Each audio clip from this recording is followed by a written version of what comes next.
You're listening to the Business Essentials Daily Summer Series, the best episodes of 2020. Today's episode is brought to you by Mazars. SoundCartel. In the last 6 months, we've been forced to slow down across the world at almost exactly the same time. The improvement to water and air quality has been remarkable, and business and industry are taking note of what a reduced emissions world could look like. But as we begin to slowly reopen, what can businesses practically, easily and cost-effectively do to move forward with climate in mind? From SoundCartel, I'm Nicole Goodman, and this is Business Essentials Daily.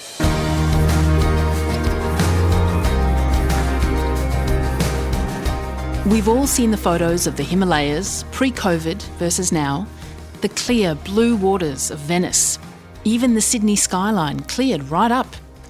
As a respite from lockdown, people have also been exposed to nature in ways that shopping, running the kids around and coffeeing in cafes have distracted us from in the past.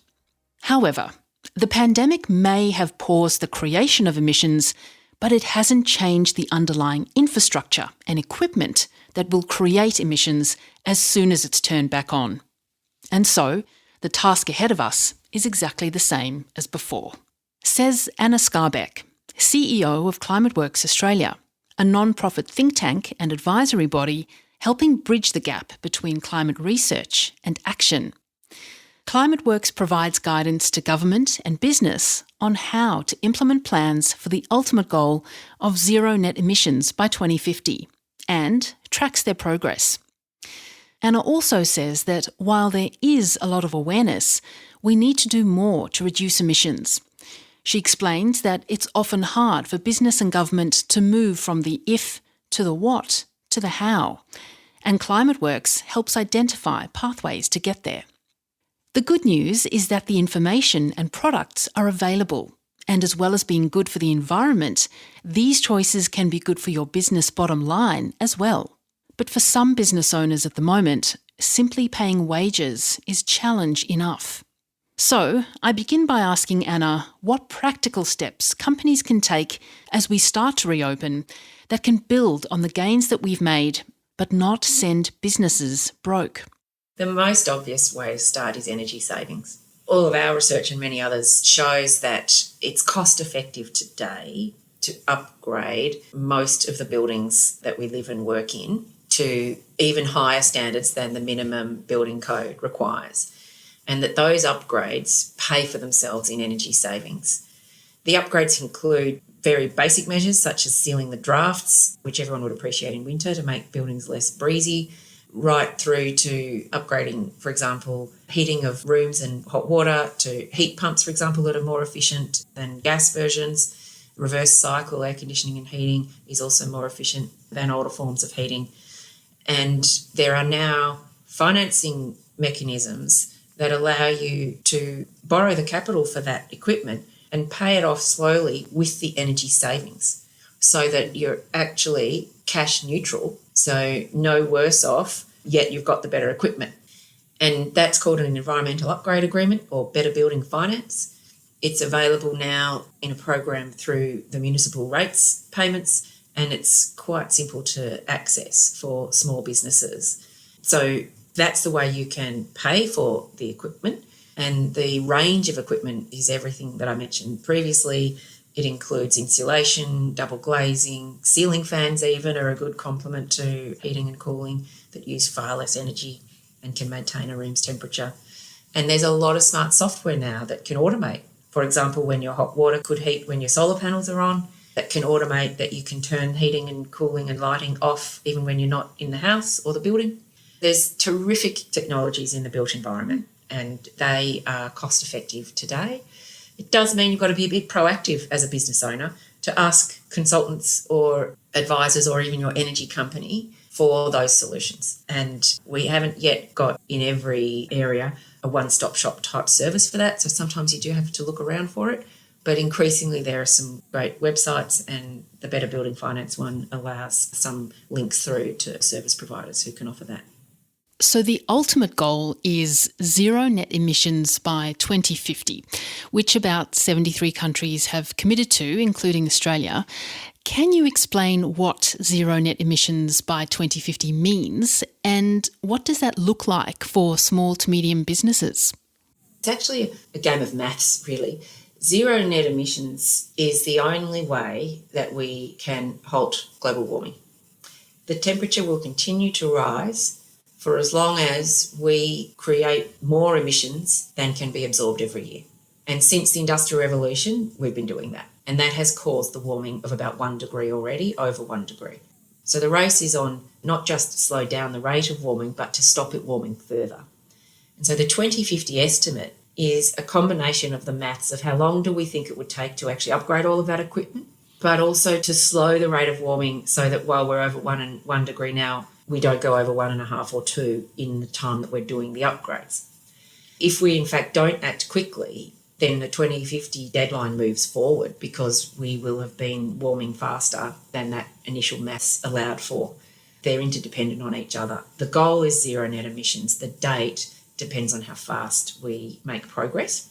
So what does it actually mean? We talk about 4 pillars of decarbonisation. How do you remove all the emissions from the economy? Energy efficiency is the first pillar. I talked about energy savings earlier.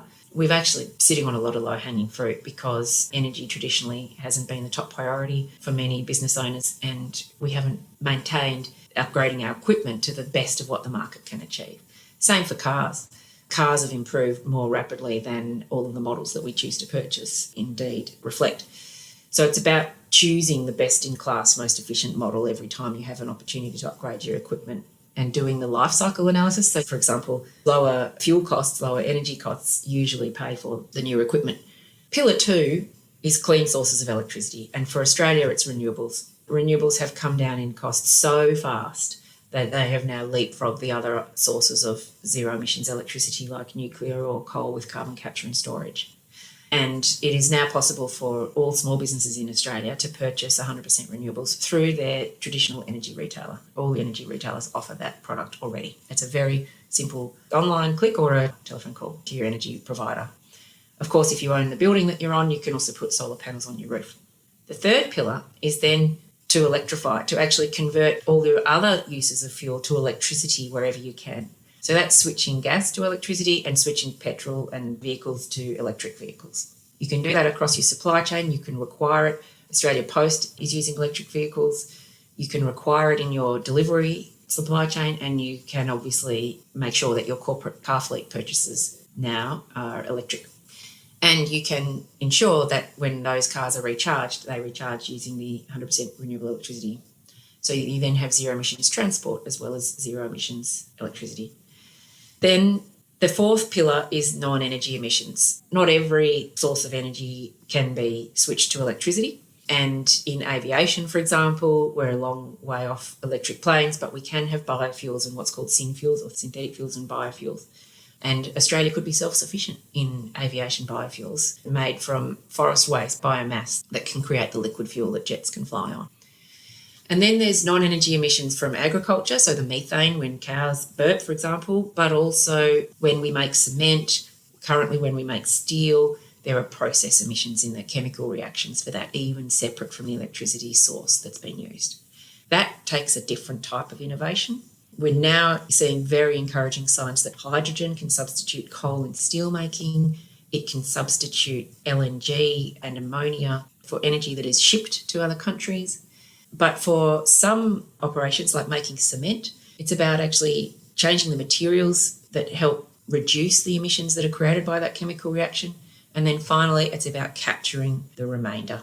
So carbon capture and storage on industrial facilities where we can't otherwise avoid the creation of those emissions, and burying those emissions in old oil and gas wells, for example.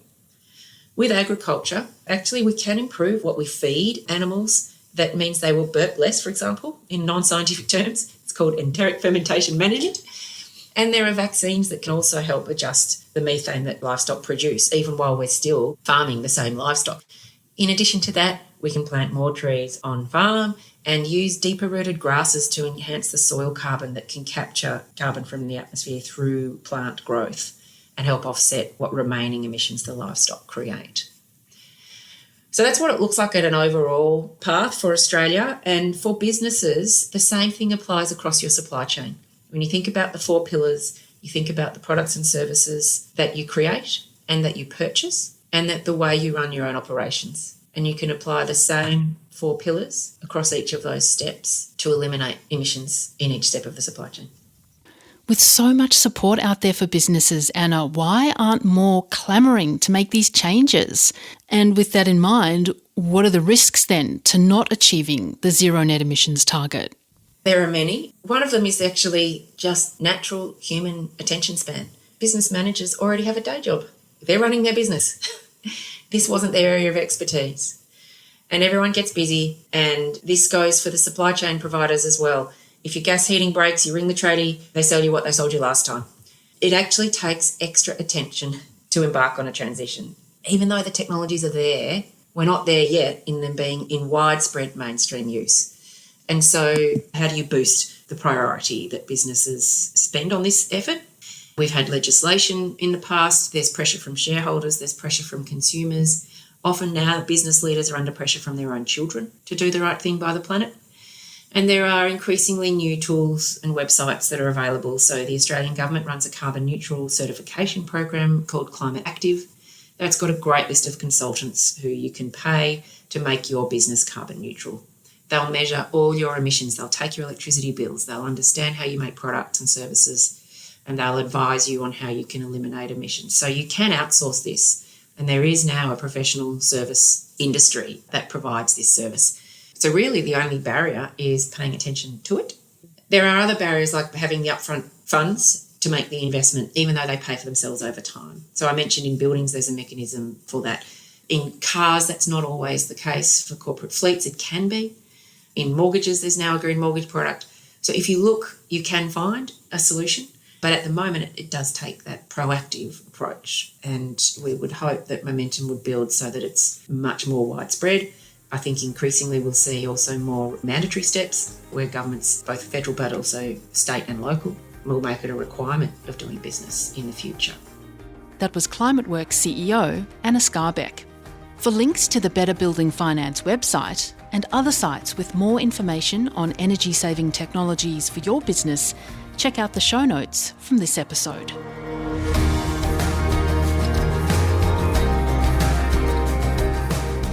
This episode of Business Essentials Daily is produced by the team at SoundCartel. Thanks for listening. I'm Nicole Goodman. We'll bring you more Be Daily tomorrow. Follow @BE Daily Podcast across social media and head to bedaily.com.au for more from the Business Essentials Daily podcast. SoundCartel. This episode was brought to you by Mazars. To find out more, visit mazars.com.au. That's mazars.com.au.